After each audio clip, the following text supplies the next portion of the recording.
movie lovers? I done just got finished watching this creepy ass movie, and I know for a fact I'm not getting no sleep tonight. I done fucked myself. Yesterday I screwed myself over watching The Conjuring 2 again. Why I keep doing this shit? I Am Not a Serial Killer. Directed by Billy O'Brien, written by Christopher Hyde, Billy O'Brien, Dan Wells, starring Christopher Lloyd, Laura Frazier, and Max Records.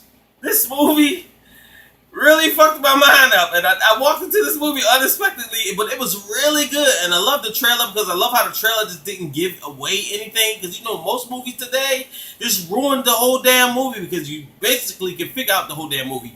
But the movie starts off fucking your mind up because you see everyone's outside. You can definitely tell something messed up happened because you see the yellow tape, but you see the shot from across the street from the cop car. So the cop is walking from the crime scene to go to the car, and he's like, man, I ain't never seen no stuff like this in this town. So you see the ambulance, like they got the body on the gurney, and they about to put it up in the ambulance, but it moved a little bit, and you just saw the guts just come out of the fucking bag that they had the body in. And I was like, oh, because you know, I'm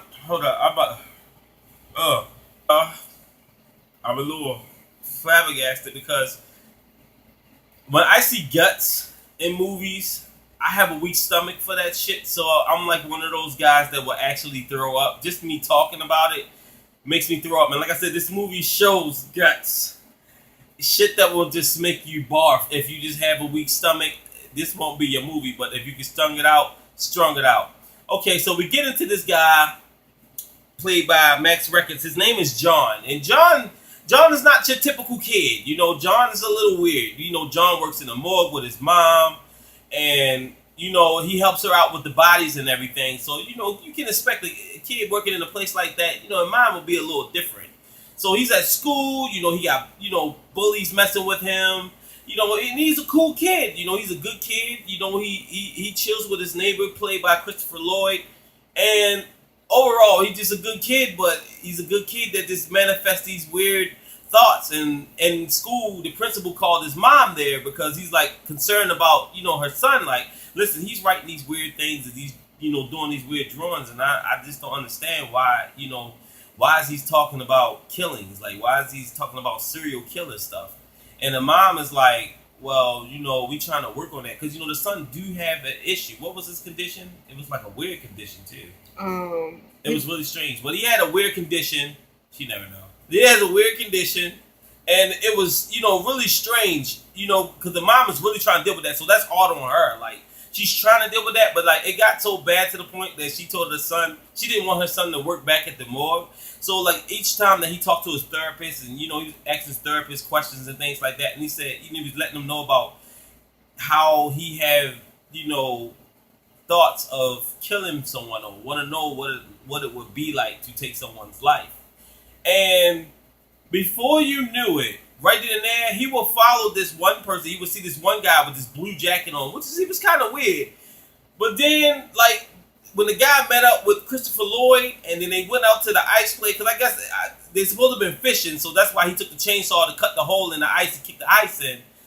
And then before you knew it, I'm not going to spoil it, but the most weirdest shit kicks off where it leaves your mind completely fucked up, and it's unexpected. Like, this movie is one of those movies where you'll go into it, you're like, okay, I think that the kid is going to be the killer, and then some shit going to happen, and the movie just slaps the shit out you, and you like, whoa. I didn't see that coming. Before I get any further in this movie, let's get this movie rated, shall we? I give this movie 2 thumbs up and a big ass smiley face. Oh, yeah. Like I said, guys, this movie is really good. It's like if Jeepers Creepers had a love child with Stranger Things. Here your movie right here. This movie is really good. The acting is top notch. I love Christopher Lloyd. I loved him ever since I've seen him in Back to the Future. Actually, the first movie I've seen him in was Who Framed Roger Rabbit. That was always my classic, but I love him. Laura Frazier, she killed it, and Max Records killed it. And I love the whole entire cast, like everybody. I mean, from the bullies to the school kids to the principal to everything. Like the acting in this movie was really good, well written, well directed. The movie tone makes you feel like it's back in the 80s, sort of, but it's not because I did see the game. And I love that game, by the way. It was called The Order 1886, something like that. That game was awesome. I played the game and beat the game. But this movie is awesome. It got my highest rating. I highly recommend it. You guys got to check this out. Don't forget to hit that like button. Don't forget to hit that subscribe button. And don't forget to leave a comment. Let me know what you think about this movie, because I told you what I thought about this movie. This movie is awesome. It got my biggest rating. It's rare that I give a movie this rating, but this movie is the shit, and I highly recommend it to you guys. Check this movie out. I'm not a serial killer. And to all my movie lovers, I love you.